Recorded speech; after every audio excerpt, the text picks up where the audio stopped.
Okay, good afternoon, good morning, good evening, wherever in the world you are joining us. Welcome to the 2 Degrees webinar, The Future of Reporting. I'm John Hurry, I'm the Managing Director of 2 Degrees, and we're going to have quite an enjoyable session. It's hopefully going to be a series of webinars that the 2 Degrees are going to do in response to quite an overwhelming feedback from our global network, really, about where, and probably more specifically, stakeholder engagement is going. It's amazing, from our point of view, quite how people who work in reporting are arguably the hardest working people in the world. From our point of view, we're hearing so much, very few of you get a chance to take 5 or 10 minutes, let alone half an hour, to have a think about what's coming and what could be the future, particularly as the landscape around GRI, G4, materiality and everything else is changing so rapidly. So hopefully this will be very useful. It is for you and designed by you. I'd just like to announce the poll on the right-hand side where you can choose 5 questions that you'd like the panel to discuss. We're really putting them on the spot here. Close just as I've finished introducing all the speakers. So if you'd like to go ahead and complete that poll now, decide the destiny of the discussion. So hopefully that will be useful for everybody. Okay. So I am absolutely delighted to be joined by quite an eclectic mix that we've selected for this group, and it's quite an interesting bunch of people that will hopefully provide a great discussion. So I'll introduce them in turn, and joined by me today is Elaine Cohen. She's the head of business, her CSR consulting reporting firm, of course. I'm sure many of you know Elaine, but she's also the author of 3 fantastic books on CSR, and of course the CSR reporting blog, which is the longest running blog on the internet dedicated to sustainability reporting. I think, does that make you the godmother of CSR reporting or something like that, Elaine? I suspect it might. So I'm absolutely delighted to have Elaine with us, and as I'm sure many of you have followed her work, she is absolutely fantastic and ideal person to have joining us. We also have Roland Hill, Sustainability Reporting Manager at M&S. He's been involved in sustainability reporting at M&S for over 20 years. And like many companies, M&S is, of course, surveying the new landscape of integrated reports, new legislation and GRI, and working out how to get the best, how getting the right information to the right people is so important. And as I know, Roland and I chaired a conference together only the other week, and I think you safely say, Roland, that your CSR report is often the most read in the world for a number of reasons, and there are plenty of people on this call who I think would love to just know how you get anyone to read their report, let alone the most read. So again, hopefully we'll be able to share some of that insight. I'm also delighted to be working with Sky, and Rachel Dupre, the Senior Engagement Manager of Sky, is joining us today. Rachel's part of Sky's sustainability team. She leads on stakeholder engagement and reporting. A New Zealander, Rachel has worked in the sustainability sector in business and government for over 10 years. And 2 Degrees work very closely with Sky, and we've been lucky enough to share a lot of their stories. And naturally, Sky, in my opinion, are quite rightly, the nature of the business, brilliant at storytelling and understanding their market and making sure those communications resonate with that audience. Finally, and not least, is Peter Collins. He's the Head of Corporate Responsibility at Royal Sunderland RSA Insurance Group. Peter began his career at PwC, and after a number of years as an equity research analyst, Peter is committed to finding solutions that meet social and environmental challenges and deliver tangible benefits. He's also someone who's not afraid to share his opinion on stakeholder engagement, and joined us at a workshop we ran a few months ago now. And I think you coined the phrase, Peter, stakeholder engagement is dead, long live stakeholder engagement, which I think actually, for me, was one of the driving forces about why we're putting this session on today. So we're joined by a record audience for 2 Degrees this year. It's the most popular webinar of the year, which is very exciting, very, very global audience. And hopefully you'll all find it useful. We're going to close the poll now on the questions, and I will reveal the answers very shortly. But just wanted to show, after the discussion we're going to have now, and we're going to tackle 2 questions of the 5, and there'll be no slides, no PowerPoint. We've had enough of that with webinars over the years. So with this, it's going to be just flat-out interesting discussion for you to tune in and listen to. Obviously, you can submit some questions at the webinar. You can use the Q&A box in the bottom right-hand screen. Just type in your question and press send, and wait until the end, and we'll start to tackle some of your questions at the end. If you've got any technical difficulties or anything during the presentation, just let us know via the chat box on the right-hand side, and of course we'll try our best to sort it out. So, drum roll. The most asked question, I think, number one, is how you can make stakeholder engagement an effective ongoing process rather than just periodic. And that's not really a surprise. How can you make stakeholder engagement ongoing? And the other one is, how do you effectively engage stakeholders to inform materiality? So, two questions there. I hope you've been listening, panel. I'm sorry to put you directly on the spot and keep you from your preparation, but those are the two questions. So I would like to propose that we start with that number one. So how can you make stakeholder engagement an effective ongoing process rather than just periodic? Why is reporting important, not just reports? No doubt that's going to be part of the discussion. So, on that note, I think we will just start with Elaine. Elaine, please, what are your thoughts on that?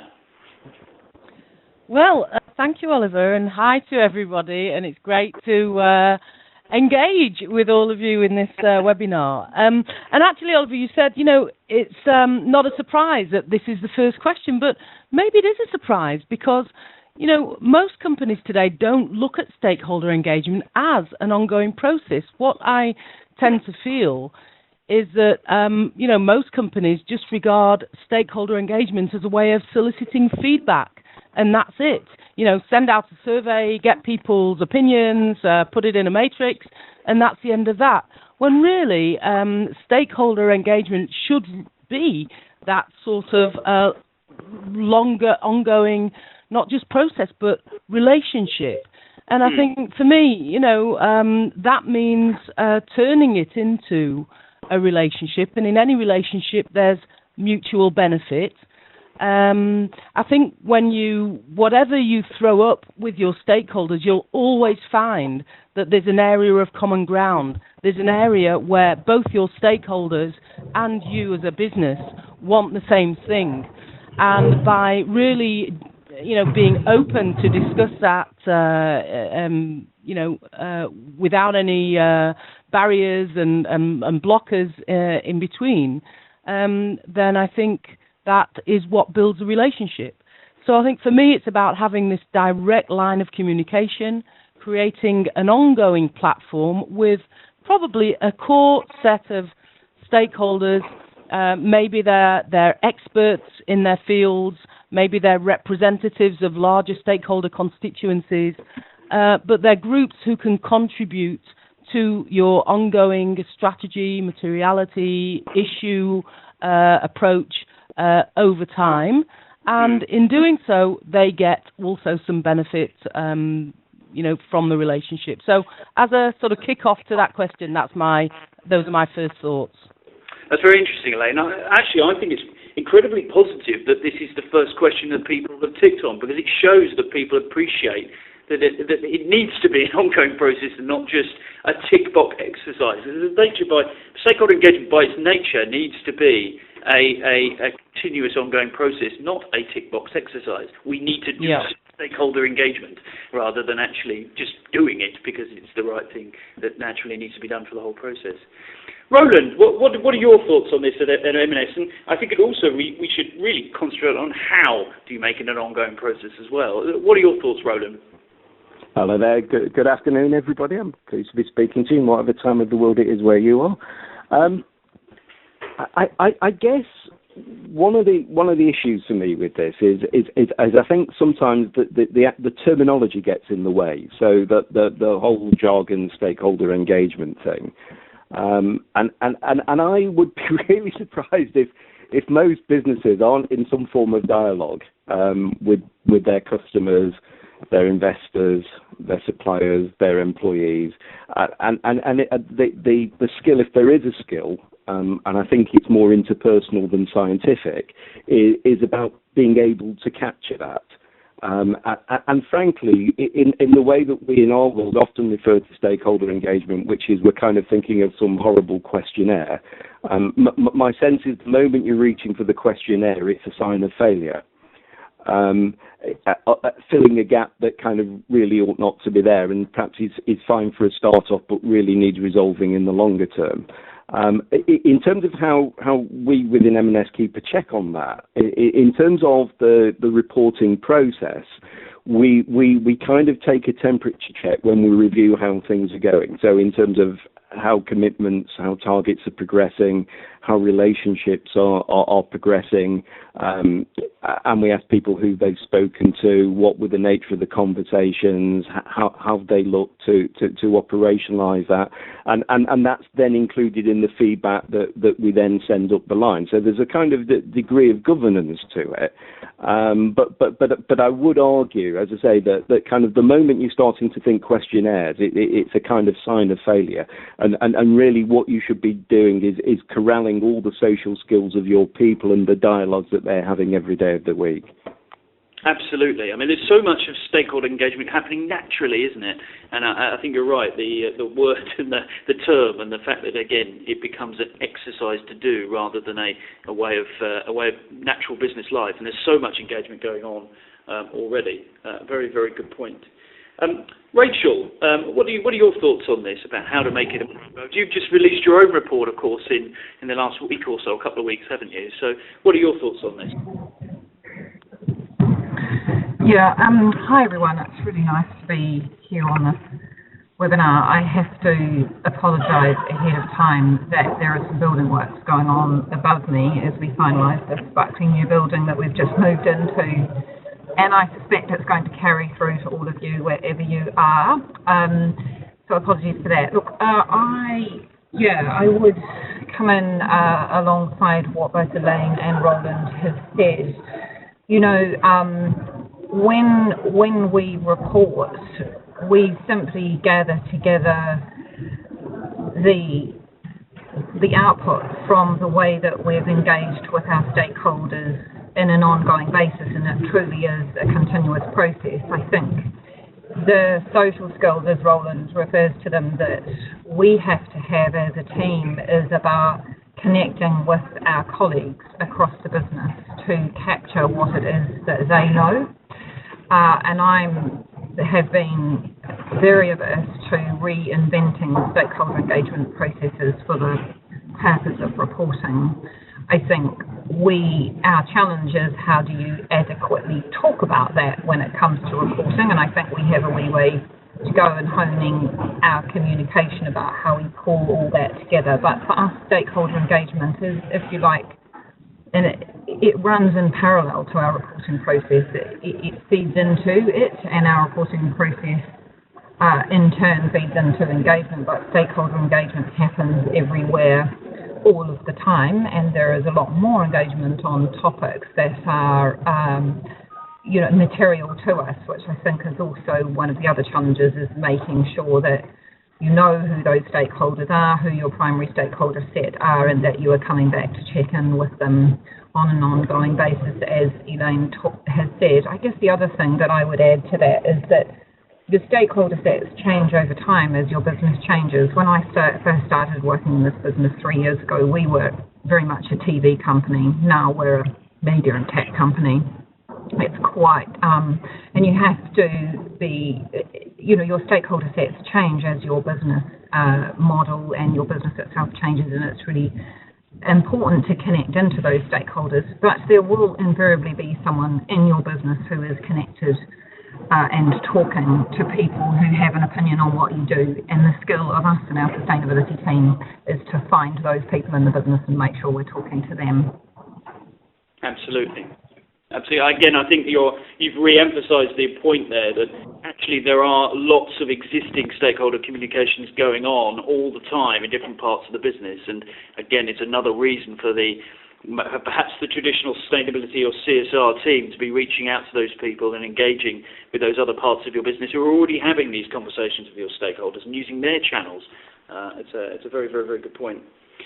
Peter, over to you. Now, I know this is particularly the the desire to see stakeholder engagement be an ongoing process rather than just a process exercise at the key points. I know that's a key part of your beliefs as well. What are your thoughts? Yeah, thanks, Oliver, and hello, everyone. Just to echo really the comments from the other panelists, I think I agree entirely. I guess one potential overlay or slightly different view is comes back to that point that you made very kindly about my comment around stakeholder engagement is dead, long live stakeholder engagement. I think where I'm going with that is that just as Elaine said, there are areas of common ground that you were addressing through your engagement. I think where we need to be taking stakeholder engagement on an ongoing basis is towards stakeholder collaboration, where you're working together on to resolve a common issue. You're obviously engaging with each other by the nature of what you're doing, and your engagement is contributing to the solution. I see some really good examples of that happening in other organisations, and I think it's tricky in some cases to tread a fine line between what is a PR campaign and what is a CR campaign when you're looking to do things like, for example, crowdsourcing on an issue. And I know that's something that 2 Degrees do quite a lot of. But I think for me, one way that you can have some effective ongoing stakeholder collaboration is actually to plug into your media and PR and marketing teams to give you access to externals that you might not get access to normally through your sustainability relationships and civil society and NGO relationships that might actually enrich the conversations that you're having with stakeholders. So I think that's the only thing I would add to the comments, that stakeholder engagement and collaboration on an ongoing basis can be used to resolve some of the issues that are common. Absolutely. So stakeholder engagement is dead, long live stakeholder collaboration, then, I think is the new... Correct. The new phrase then. Excellent. Okay. Well, that's very interesting. I think, I'm very, very mindful that when a lot of people were contacting us before the webinar and people pouring some of their thoughts in to my inbox, especially in the build-up, people wanted this to be as practical as possible, and hopefully, again, we will try and achieve that through this session. But again, what we will be doing is making sure everyone that attends this webinar is going to get some little links sent through of really practical examples and case studies on 2 Degrees. So we'll make sure that if we're not as useful as we can be on this call, we'll certainly be useful for you guys afterwards. I mean, my thoughts are very interesting. I think particularly picking up on that point of the language is quite important. The word stakeholder engagement is going to become a buzzword very, very quickly. In fact, it probably already is. And it is about the use of language. And if you refer to it more as collaboration or dialogue with your stakeholders, it encourages the vision of a two-way conversation. And I think from my perspective at 2 Degrees, certainly the way in which, how do you create an ongoing conversation, a dialogue with your stakeholders? For me, the single most important piece of advice that's come back from all the panelists is about understanding where those conversations and those dialogues are already happening. I have to say, when I was at the conference the other day with Roland, that one of the most interesting things that I found came up about that was using your AGM. So using your AGM to talk to investors, using that as an opportunity to in some way engage those stakeholders during that time. So look at the ways in which other parts of your business are engaging with your stakeholders and use those channels rather than just trying to create completely new ones. The other thing I think, and again others I'm sure would agree, that the way of taking particularly your CSR report, by its nature a CSR report is traditionally a PDF or a document, and therefore that creates a moment in time when in theory stakeholder engagement should happen around it. And I think there's definitely benefits by the ways in which dissemination of reports is changing. The importance of taking a report and breaking it down. I know, Elaine, you talked about every report is instantly 100 tweets worth of information. And I think the opportunity to take a report and break it down into bite-sized chunks, share it through social media, which of course by its nature social media creates an opportunity to have a dialogue rather than just broadcast. I think probably 2 Degrees' piece of advice from all our work on this is think about dialogue and conversation and sharing of information rather than just broadcasting. Stakeholder engagement is not about broadcast, it's about dialogue.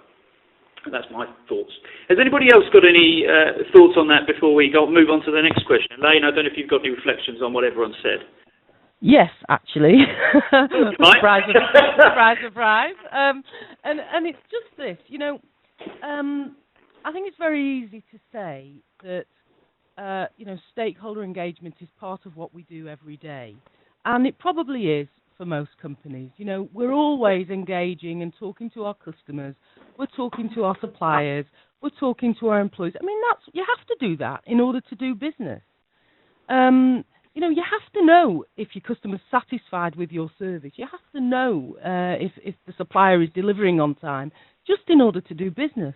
But I don't see that as what we mean by stakeholder engagement from a sustainability standpoint.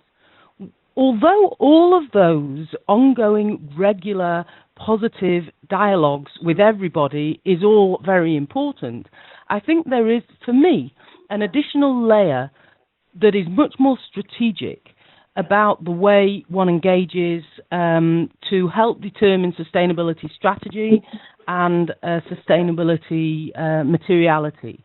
So there may be a sort of conversation that you might have with the same stakeholders, but it's a different conversation to the ongoing conversation. It's a conversation about, well, what is most important to you? What are the impacts that we're having on you, and what are the issues in your region, in your sector, in your country that are affecting the way you do business and therefore the way we do business?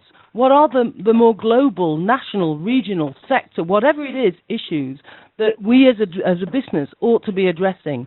And I think it's conversations at that more strategic level that have to be had within the context of stakeholder engagement. And those should be done with the people that were, the primary stakeholders that we're regularly in touch with. But there's also another level. So something like a stakeholder advisory board, which is, could be internal and external. It could be an ongoing discussion, but much more of a strategic discussion. To me, stakeholder engagement isn't just everything we say every day to everybody. And I think it's important, for me at least, to make that distinction.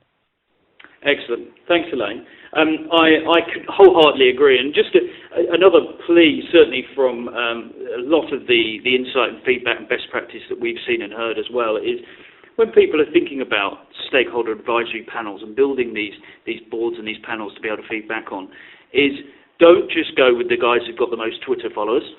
Although that may discount you, Elaine. I know that's a bad thing to say, but the realities are, don't go with the obvious people, because we've been into several meetings with various different major brands recently about helping them with stakeholder dialogue.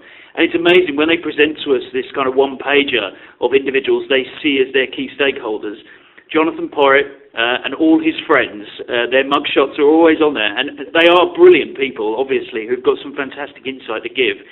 I wonder how many people know, though, that they get, and I'm sure you do as well, Elaine, 2 or 3 requests, sometimes a day, to do this from all over the world, and it's just not sustainable. And are these people really your stakeholders? So I think one piece of advice is think about the people that you don't know and how to reach them, as well as the people that are you may think are the immediately obvious ones. Lovely. Now, I'm also mindful that our panel, and including me, could probably talk all night, so we ought to move on to the next question. So this is the second of the most popular questions, and I will reveal the full results at the end of the session. How do you effectively engage stakeholders to inform materiality? And I don't know about everyone else, but materiality is everywhere. Another word that seems to be cropping up into our lives consistently and regularly at the moment, obviously driven a lot by, I should imagine, by GRI, G4, of course. But perhaps we'll start with yourself, Peter. What are your thoughts about how do you engage stakeholders to inform materiality? How do you do it effectively? So I think this jumps off really nicely from the process that I think Elaine was outlining, and to some extent, I suppose, deviates a little bit from Roland's point of view around once you put a survey out there, you're almost the process is failing. But I think it depends where you're starting from. So if you're looking at creating your first materiality matrix and setting your corporate responsibility strategy accordingly, or indeed if you have a corporate responsibility strategy that you want to validate through a materiality analysis, then I think actually, some kind of a survey is going to serve you quite well in that context. I suppose one word of caution on the use of an external stakeholder survey is that certainly my experience of it, of running them over the last 3 years on an annual basis, is that we're getting diminishing returns from the stakeholder base that we're asking, mainly because everybody else is asking. And it's costing us the same amount of money to run that process. So, one of the other questions was about how do you measure return on engagement? Well, I can tell you when we're not getting a return on engagement, and that's through a formal survey process that we've ran annually. I guess the other danger with that as well is that I'm tending to see a high level of variation in the responses that are coming back in terms of what's important to the different stakeholder groups. And I'm also mindful that as I get diminishing returns on that survey, that the results might start to get skewed by the ones that are responding and have a burning platform that they want to respond upon. So I guess from my point of view, if you do want to use, and I think if you're just starting out to create a materiality matrix, I think a survey of certainly external stakeholders is potentially a good idea, and it gives you the basis of creating your matrix. I also agree, though, that your internal colleagues are going to be an excellent source of what's important to external stakeholders. So I mentioned them before, but talk to your PR teams about what journalists are asking them on a regular basis, and that can inform that element of materiality. And obviously talk to your customer-facing teams about what the customers are expecting and complaining about, because that will tell you what's important to them.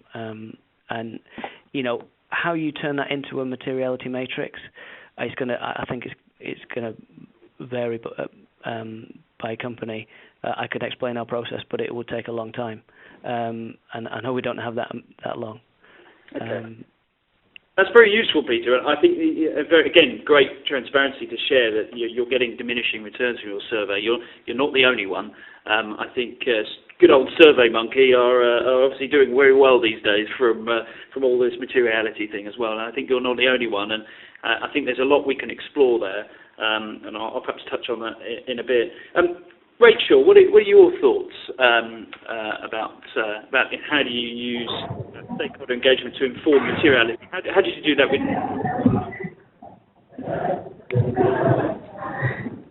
Sorry, I missed the last bit of that question. Ollie, could you just repeat that? Yeah, sure. It's effectively how do you effectively engage your stakeholders to inform materiality? So, with your report, how did you engage your stakeholders to decide what is material and what you should be including within your report and focus? So again, I think this would support Peter's point on this, which is somewhat reflects where your level of maturity is as a business. So over time we will do a more formal materiality review at a time when we are rethinking our strategy, which we did 2 years ago, and identified from a known set of initiatives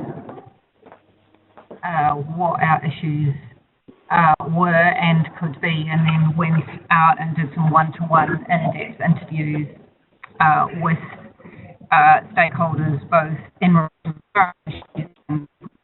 thinking about the future and issues that might be affecting A, us as a business, and B, our sector, in order to get their points of view. So, we tend to do in-depth survey or survey research at a point in time where we're shifting our strategy. In the most recent year, our strategy has been kind of set in stone, I guess, I shouldn't say set in stone because nothing ever is, since we launched Sky Academy a year ago, and we had done a lot of stakeholder engagement work prior to that. So our materiality was set, if you like, but what we were able to reflect was the nature of the conversations we'd had over the year about where we were at in our various initiatives and where our stakeholders thought that we should go. I think stepping back from that, it's really important to think about how your stakeholders obviously are affected by your business and what it does, and also how your business can make a difference for stakeholders, which pulls back that point around collaboration, but also the strategic point that Elaine's made about what is it that is unique to your business that means that you can make a material difference in the world. So one of the things we think a lot about at Sky are what are our strengths as a business and what kind of partners or stakeholders can we collaborate with in order to make a wider contribution, make a positive contribution, which slightly shifts us beyond that kind of risk-based focus around materiality and lets us start to bring stakeholders in to talk about what are opportunities and where could we go in the future. And that's really helped us set up initiatives that are part of Sky Academy, like Sky Sports Southern for Sport, where we've worked with a long-term partner, Youth Sport Trust, bringing in issues of young people not being able to, or using sport to help them build self-confidence and gain a set of life skills, and then put some research in place that helps us understand whether that is still an issue, how much of an effect our program is having, and how we need to shape and change that. I think one of the really important parts of engaging with stakeholders to inform where you're going and what your most important issues are is the way that you're addressing those material issues actually making a difference to those stakeholders and understanding not just, okay, here's the matrix of issues, but how is what we're doing changing those and making either life better for them or the wider world a better place as a consequence of what you're doing. I think that's another important use of stakeholder dialogue and collaboration. Okay, thanks, Rachel. That's a very good point. I think a key point you raised there is, yes, it's important to engage your stakeholders about what's material to them, but engaging your stakeholders about what your strengths are as a business and what you're capable of doing, what your expertise is just as important. And I think it'd be an interesting exercise to say, well, what do your stakeholders think is material to your business? In a kind of one-off question compared to what they think was material to your business after you engage them in more of a longer dialogue about what your strengths are and everything else. I wonder if materiality results might be very, very different if people spent more time talking to their stakeholders about their strengths of business and everything else as well as part of that process. So that's a very good point. Roland, what are your thoughts about how to effectively engage stakeholders to inform materiality? Because Plan A has evolved quite rapidly and it's got a new form as is at the moment. So how do you feel that you've most effectively engaged stakeholders to inform? Well, I think compared to when I started out doing this work, as I say, which was over 20 years ago now, frankly, a lot of the technical tools are much easier to access. So you know, if you start off with a very basic regulatory framework or developing regulatory framework that affects the industry, if you look at all the checklists that are out there, and again, one of the big things that has probably changed in the last 10 years is frankly any trade association worth its salt will have a decent sustainability agenda, which defines at least a minimum level what it sees as the material issues for that industry. You can look at peer comparisons, see what others are including in their reports, look at the targets that they've set. You can do media reviews, so see what the external media and social media narrative on different companies and different issues is. And as I say, I mean, compared to when I started off, when that was a question of finding bits of paper, the fact you can sit in front of a screen and the world is your oyster, all that is much easier these days. I think Another technique you can use certainly is the Jonathan Porritt board, and we have a Jonathan Porritt board complete with a genuine Jonathan Porritt. I guess the only point I would make is there is only one Jonathan Porritt, and he's not going to be able to advise every board. And therefore, I do really see those as being capacity building as opposed to a long-term solution. I think they're helping us on the road to build capacity and understanding. You can't have a group of people like that advising on a very specific set of issues to every board, would be my view. I think once you've got all that information, then again over the years I've seen any number of traffic lights, colour-coded, y-axis, z-axis, diamond-shaped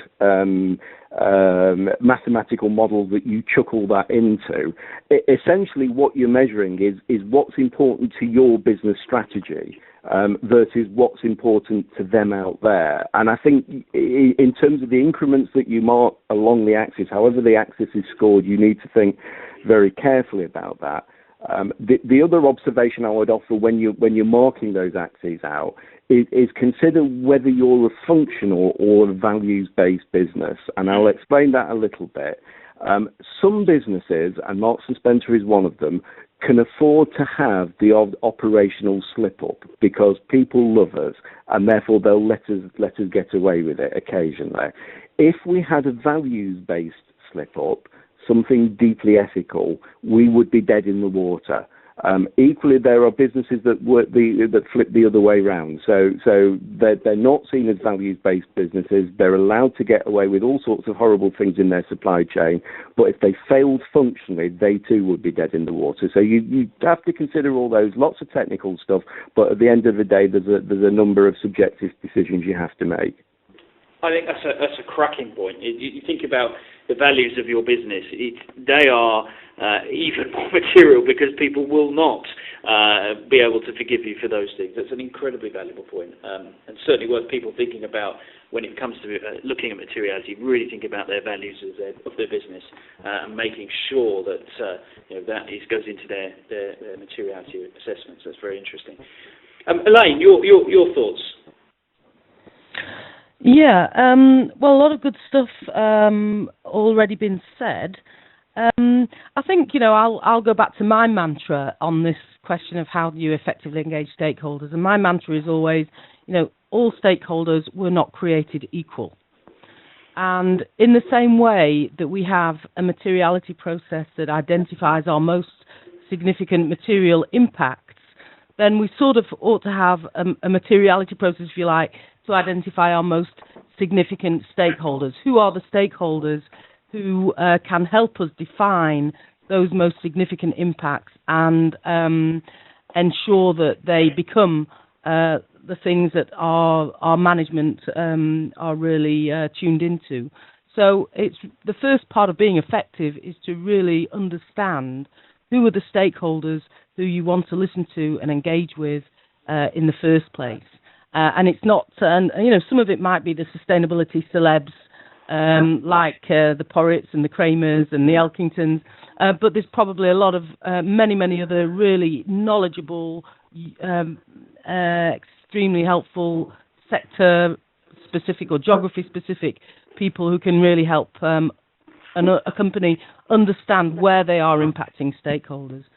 I think the other thing about this is, it's about what's on the radar. I mean, we've talked a lot about talking about, what we're doing and how we want to engage and collaborate and do all of this great, fuzzy, warm, fancy, nice stuff. But there's also a bit about protecting reputation. I mean, part of it, stakeholder engagement is knowing what's on the radar before it destroys your business. So if you take, for instance, the famous Greenpeace, Kit Kat, Nestle, orangutan, palm oil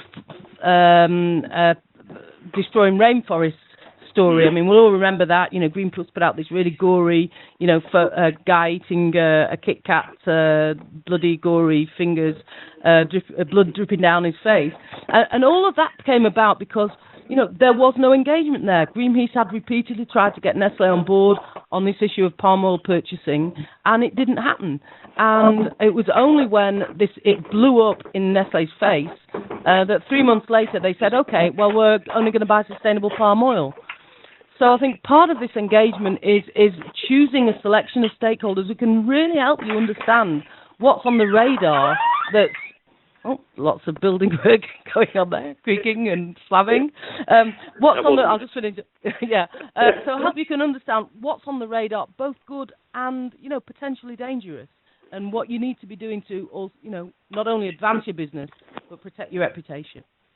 I think that's a very, very good point, Elaine. I think that it's actually leading on to two other questions. So we've been absolutely inundated with questions, which I'm delighted with, but also slightly frustrated with, because we just no way we've got enough time to go through all of them. But there is a couple of questions I'd like to get from the audience that we'll tackle. Before we do that, I'd like to launch another quick poll, because the third most popular question of the five was all about are you happy with, how do you measure return on engagement? Because stakeholder engagement by its nature, and as like all things in business, you should be able to at least put some kind of measurement to whether it's being successful or not. So we're going to launch a poll on the right-hand side in a minute or so, which will allow people to say, are they actually happy with the way that they currently measure stakeholder engagement, or is what we're, I suppose, referring to as a return on engagement. So we'll launch that poll on the right-hand side, and that will run whilst we're doing the Q&A, and we'll reveal some of the results at the end. But one thing I was very mindful of when, we've got hundreds of people listening in, and I was really mindful that there's a real spread of people in terms of their maturity. So a lot of people are just starting out on reporting. It's crucial that we help and touch upon them as well. But there are also people looking at integrated reporting. So there's a real mixture of it. So I've chosen two questions that reflect kind of two ends of the spectrum there. So the first question for the panel is, how do we ensure that this is not just greenwashing and that discussions are meaningful, that we show the bad as well as the good and we engage with stakeholders fully? So how do we ensure that this is not just greenwashing and that discussions are meaningful, and how do we show the bad as well as the good? And this person is actually exploring integrated reporting, which is a good way potentially of showing impact.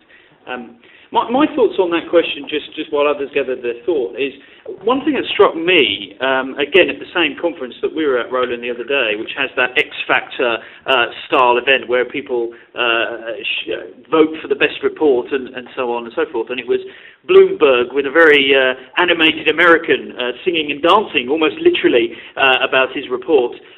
We had RBS, who were really laying bare the challenges of themselves as a business. And we also had Tesco, who, is an organisation that has a lot of challenges, talking about their report. And I was absolutely fascinated by the fact that RBS won with an absolute landslide. And when you actually looked at the report, it actually laid out no good news whatsoever. It was incredibly transparent and laid out that, what they accepted were challenges and things they needed to improve. And I think the other point that was raised at that conference was Forbes magazine, I think, was saying that the number one marketing theme for 2015 will be transparency. And I think those two things struck me as a chord that actually next year, not just next year, now, transparency is going to be incredibly important. I think it's important to be transparent because that gets beyond the greenwashing. But what are your thoughts, panel? I don't know. Perhaps we'll start with yourself, Roland. What do you think is important to ensure that you're not greenwashing and that the discussions are meaningful? I think so. I'll start off with the premise of your question, which is kind of, if you were starting out, what would you do? If you were starting out, I think you would start off with the kind of basic regulatory trade body. As I say, part of me is coloured by the past, which says that would be all dull and defensive, but generally it's not now. And actually, if you were starting out and you're then able to compare yourself against your peers and other people in the sector, that would be a good place to start out. balance is clearly key in terms of building trust and transparency. I think one of the difficulty with transparency, whilst everybody agrees with the principle, it's quite difficult to agree on exactly what it is it's important to be transparent about. And it's a bit like the FRC statement yesterday, which obviously comes from the Tesco situation and about wanting to see more transparency on supplier arrangements. Kind of how many more examples of that? I mean, you could probably write a very long list of other things that you could give more transparency on. I'm not saying that one's not critical for a retailer, but it is quite difficult to be transparent on everything, and therefore I do think that you need to apply this sense of materiality. Materiality is a judgment call. If you have a good process, it will be right 90% of the time, but it's never going to be right 100% of the time, and that's all you're doing. You're trying to manage the risk. It's never going to be 100% correct. I guess that's where I'd end up. Absolutely. Peter, what are your thoughts on this? I think I'd just echo what Elaine raised earlier, in the sense that stakeholder engagement and materiality analysis is not just about the positive. Okay, I talked in the introduction about moving stakeholder engagement from engagement to collaboration, but that doesn't always mean that you're starting at a common understanding of who's responsible for what. And I think, Elaine's example of materiality and stakeholder engagement being a defensive tool and a tool to identify what might be coming down the pike, and then being transparent about saying either we've recognised and identified this as a risk, a material risk to our business, and talking about those reasons carefully, I think is the right way to do it. Equally, I think in the example that Elaine gave about the Kit Kat and Nestle, I think in that situation you have to confront that as they did, and say, okay, we need to engage with this issue and address the way in which we source palm oil.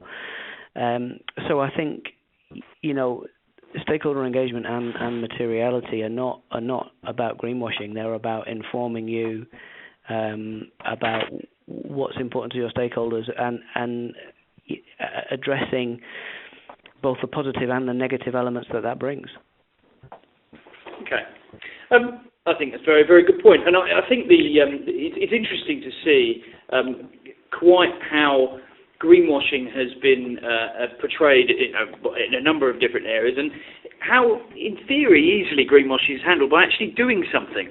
God forbid you should actually do anything about the things that you're saying that you're doing, but actually doing something and evidence doing, rather than saying we plan to, we want to, all of these sorts of things. About evidence, showing that you're doing, getting stuff done is really fundamentally what we're all here to do, to try and accelerate this whole sustainable business journey. So a very, very good point.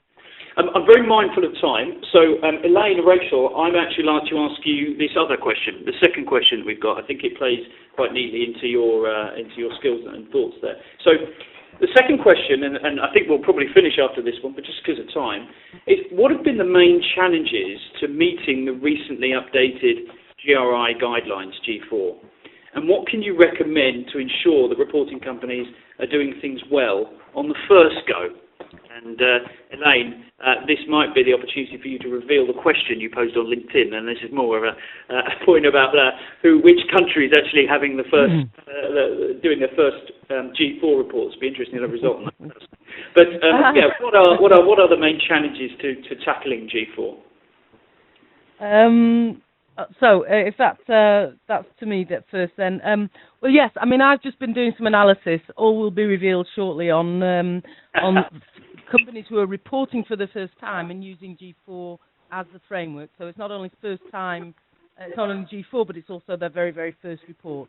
And actually, around the entire world, from the data that I've been using, believe it or not, Belgium is the country that has delivered in the last in the last year 15 first-time G4 reports, and I'll be posting on that soon and revealing all of the companies and how that actually happened. It was very interesting. So I think the challenges in G4, I could go on till like 9 o'clock tonight about that, of course. The challenges in G4 are really about this focus. I mean, if you've already written a report or if you're starting off with a new report, the real challenge is getting to what really is most important and then aligning your reporting around that. What we've seen, for many, many years is a company said this is important and that's important. They've got a whole list of stuff that's not important. But then when you look at the report's about a whole load of other things. They'll maybe carbon emissions isn't the most important thing for their business, but what they're doing is reporting on carbon emissions and vice versa. So I think one of the things that is critical in G4 and has been very difficult for companies is not just deciding and working out a good process to decide what's material, but also to align their story with what's material. So how do they manage it and how do they measure it? Are the performance indicators that are being included in a G4 report the ones that actually show whether they're managing an issue which is material? So it's this question of not only focus, but also alignment throughout the report so that it all hangs together well. Excellent. Very, very, very good point. Rachel, I know that you looked at GRI when you were putting your report together and came up with an interesting approach to that. What are your thoughts about what are the challenges taking up GRI guidelines for G4? Yes, good question. And in fact, Elaine and Brianna, who works for my team, myself, had a chat about the challenges we had doing this for this current report relatively recently. So we I guess our reporting approach has been to link what we do in what we call seeing the big picture and our sustainability approach to our business strategy, and then use the G4 in this instance media sector supplement to guide. To create an index, if you like, to show how we've addressed those areas through the report. We didn't find that process easy, and I think in our report online you'll see where we've been pretty upfront about some of the challenges that we had about linking material aspects to indicators. And I think to pick up on Elaine's point, which is in some of the areas that we think are material to us, the metrics are certainly less well developed, and in fact quantitative metrics are often not they're not appropriate for reflecting things like how is your business dealing with issues like child safety online, or else they're not yet well developed in the G4 guidelines. So I think we found some ways of getting through those types of challenges. I think one of the questions that can be quite vexing when you're working with the G4 is that it has developed on the back of where there are quite strong quantitative measures, then those areas are more well developed than areas where there are less strong quantitative measures, and sometimes those areas where there are less quantitative measures are the ones that are in fact material to you. So I think don't get too captured by the differentiation between those two things, and make sure you link them up to your material aspects. But we've certainly used it